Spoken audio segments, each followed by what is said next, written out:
Salam, hər vaxtınız xeyirli uğurlu olsun. Bundan qabaqki dərsimiz sürət idi, sürət güc idi və növbəti dərsimiz indiki dərsimiz olacaq bizim bədənin əyilmə qabiliyyəti. Yəni birinci yarım ildə keçirilənlər sürət güc və əyilgənlik qabiliyyətidir. Sürəti bildik ki, 400 metrə qədər olan məsafələrdir, sürəti inkişaf etdirir, sürət güc atmalar, tullanmalar və bədənin əyilmə qabiliyyəti. Bədənin əyilmə qabiliyyəti hərəkətlərin geniş amplitudada icra etmə qabiliyyətidir.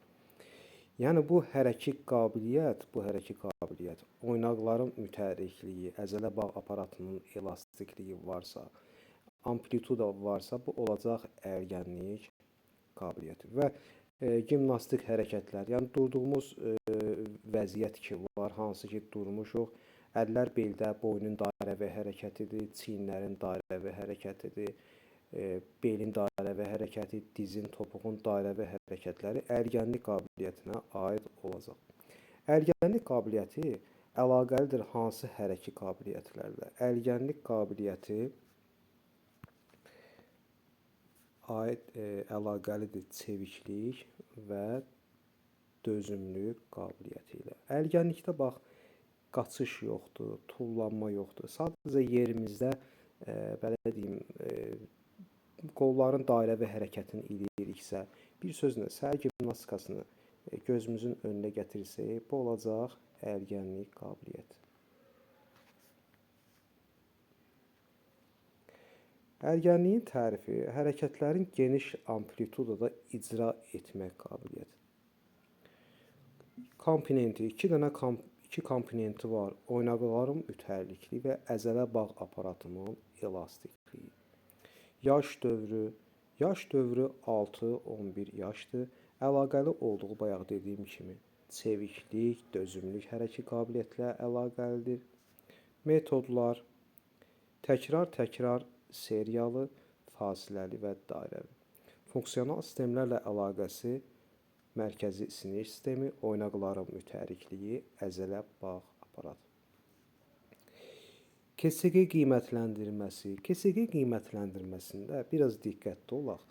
Yəni 5-dən 11-ə qədər tək 6-cı sinifi çıxmaq şərti ilə. Yəni bura 7, 8, 9, 10, 11-ci siniflər aid. İndi 6-nı misal çəkəcəm. 5-dən 11-ə qədər oturmuş vəziyyətdən dizləri bükmədən irəliyə əyilmədir. Amma 6-cı sinifdə isə, 6-cı sinifdə müəllimlər, 1 verir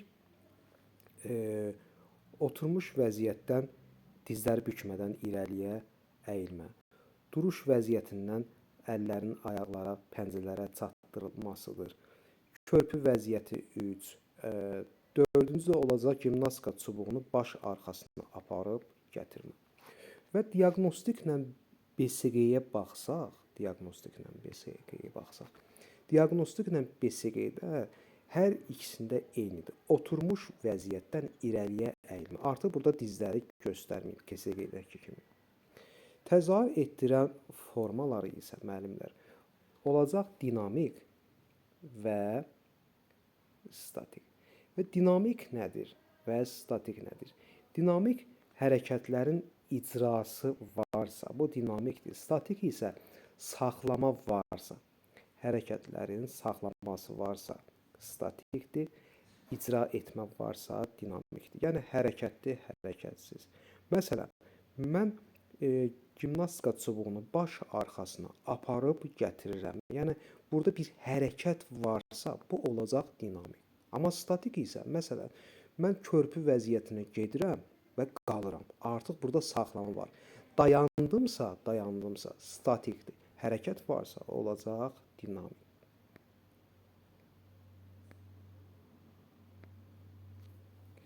Gəldik növlərinə.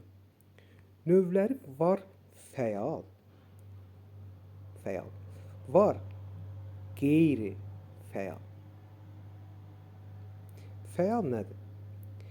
Fəal özü edirsə hərəkəti, bu olacaq fəal əyilgənlik. Qeyri-fəal əyilgənlik isə Yoldaşın, dostun köməyi ilə, məsələn, xarici göstərir, kənar göstərsə, bu qeyri-fəal ərgənlikdir.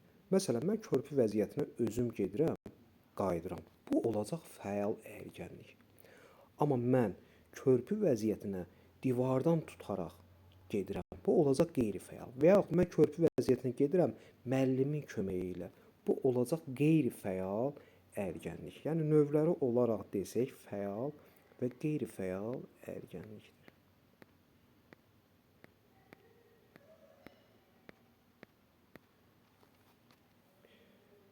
Neçə qrupa bölünür? 3 qrupa bölünür müəllimlər. Qrup olaraq 3-dür.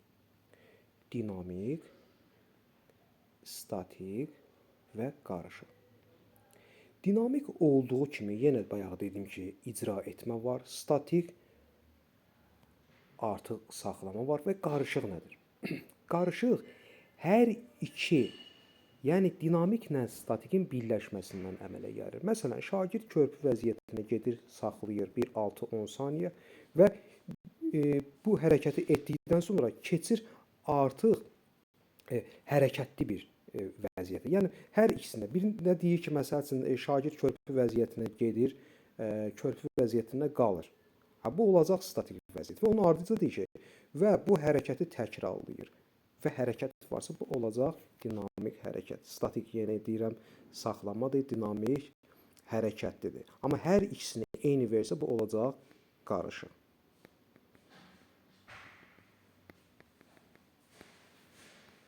Var ümumi və xüsusi. Ümumi ərgənlikdə var, xüsusi ərgənlikdə var. İndi qrupa atanda onların atacam daha geniş məlumatda olarsınız. Ərgənlikin ardıcıllığı. Ərgənliyin ardıcıllığı müəllimlər var dinamik, fəal ərgənlik, var statik, qeyri-fəal ərgənlik. Dinamik fəal ərgənlik əvvəldə gəlir, statik fəal ərgənlik isə sonda gələcək müəllimlər. Yəni ardıcıllıq istəsə dinamik fəal ərgənlik və statik qeyri-fəal ərgənlik. Yorulmanın təsiri ilə fəal ərgənlik azalır, amma qeyri-fəal ərgənlik isə artır. Yəni statik ərgənlik çoxalır. Fəal ərgənlik azalır, qeyri-fəal ərgənlik isə azalır. Və bir-iki məlumatlar da var. Yəni bu hərəkət qabiliyyətinin olmaması koordinasiyanı zəiflədir. Yəni bir çox açar sözləri var ki, məsələn, kişilərə baxmışkən qadınlarda nisbətən 20-30% bunlarda artıqdır. Səhər saatlarına nisbətən gecə saatlarında daha çox olur. Yəni bu ərgənlik hələ bir ərgənlikdir ki, hələ bir hərəkət qabiliyyətdir ki, üzr istəyirəm, hələ bir hərəkət qabiliyyətdir ki, bu yaşlandıqca insanlarda azalır. Əsas bunun ibtidai təhsildə daha çox inkişaf etdirir. Yəni az yaşlarda daha çox inkişaf etdirir və yaş artdıqca bu ərgənlik aşağı düşür. Məsələn, sual düşsə ki, sertifikasiyada miqdə sual düşsə ki, o hansı hərəkət qabiliyyətdir ki, yaş getdikcə zəifləyir, azalır? Bu birbaşa olacaq ərgənlik qabiliyyəti. Müəllimlərin növbəti izahlarımın gəlməsi üçün bəyənməni unutmayın. Rəylərinizi yaza bilərsiniz, fikirlərinizi yaza bilərsiniz. Sağ olun, salamat qalın.